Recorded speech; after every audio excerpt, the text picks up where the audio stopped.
Hi everybody, I'm the Reluctant Reviewer. And I'm kewpie83. And we're going to show you a review today. And surprisingly, it's a Monster High! Shock! It's been a very long time since we've done one because, let's face it, you know the reasons.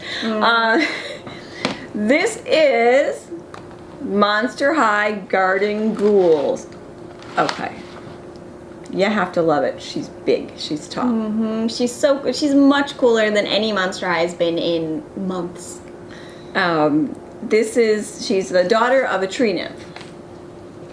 So let's see what it says. And her name is Tressa Thornwillow? Thornwillow, yeah. Let's see.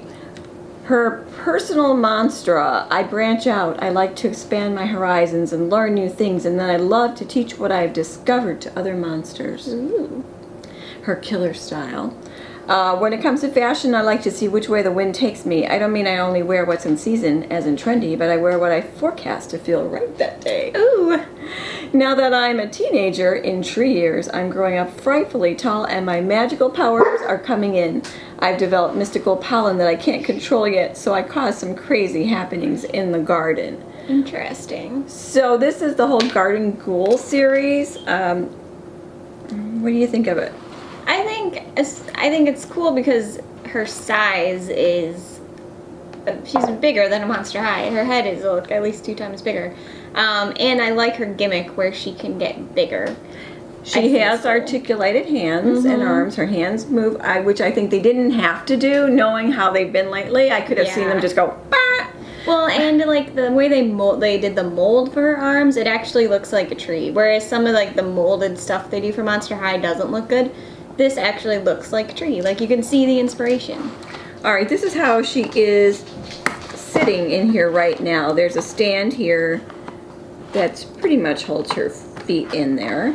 And this is like the playset area where you can have things go on. So then you close this up. Ooh, it's got eyes and a mouth. And then you're going to move it. There's a knob on here, and this little square thing holds her little branches, her leafy parts. So you're going to turn... It's like a birdhouse. Yeah, you're going to turn clockwise. Clockwise. Until it stops me? Yeah. And then her branches went up. And So she got cool. taller. She did. She grew. So you can see right there, that's what it looks like. And if you want to take it down, you go counterclockwise. And it's a little tight in the beginning when you do it and you think you're going to break it. So, well, I would have done it a little more gracefully. I would have done it a lot more gracefully.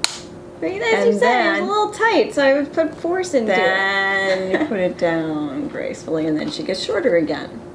That's a cool gimmick. It works really well. I think the outfit works so that it's not like you don't see some strange, thin, willowy part of her. She has little spiders on her dress and her skirt. She's got really cool ears. Colors are cute, and the ears are really neat. Hair is in a ponytail, so it stays away from all the little branches. I like that her arms move. And these are little things that just hang on her branches. So you've got little bugs, little spider web, plants, and all they do is hook on the little branches. However, you can get them to do it. Well, and theoretically, you could hang like a bracelet or a necklace from here, right? Like you can loop it onto there, and she could be a jewelry holder. Theoretically. You could, I guess, and you can put them on the bottom parts too. They can be hanging and talking to her.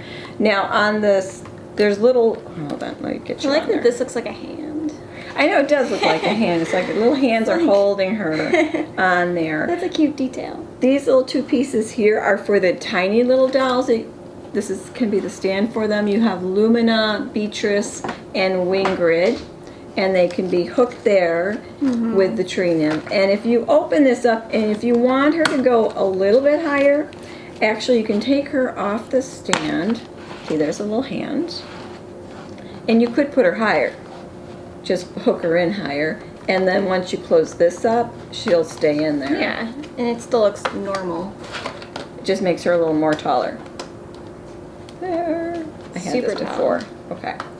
So cool. Well, it does close. I'm just got her in the wrong area there. She's like little bugs like molded onto her legs. Oh, I think that's kind of cute. There's little bugs. We need to take pictures of those in her wood. Yeah. It's boring in her wood. So when you take her off there, An owl hanging out in her little, like, there's like one of those holes in the tree, and there's like an owl in there. oh, there is. Yeah. So it's a home. Her body is the home for an owl, and her shoes. Those are nice shoes. They're just tree limbs and bark, maybe.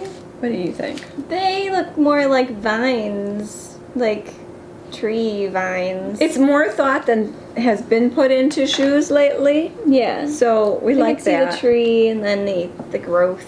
It is, yeah, this is way more thought than most Monster High dolls have had in a while. And the hair is just in a ponytail because there's so much going on with the back here that it makes sense to keep the hair simple. So she doesn't come with a stand. This is her stand, her play set. If you look at her and a regular size Monster High, there she is. Does it say how tall it is? I don't know. I don't think it does. Definitely like a Monster High and a half. But if you look, I'm just gonna lower her arm here. If you look at their faces, I mean, just look at the difference in their face size. It's so cool. So of all the Monster Highs that have been coming out lately, she is the most unique, which is why I wanted to get one. Mm-hmm. And she's just really interesting looking. She was, you know, for a while now, it's like you go to the Monster High aisle and it's like, oh, it's the same old stuff. Or there's nothing in the aisle. Or there's nothing there. Or the aisle's like this nothing big. in the aisle. And this at least stands out. Her coloring's cute. The face is cute. The face, I think they did a good job on, like the paint and stuff. They did. The coloring is like a wine color lip, wine color eyeshadow, well, eyebrows, and green and blue eyeshadow. And she has some details molded onto her face, which is what they were starting to lose as the line got more generic-y. I mean, she's got a good weight to her. And her gimmick works. It works. Put that back on. She's super cool. I want one eventually. Christmas list.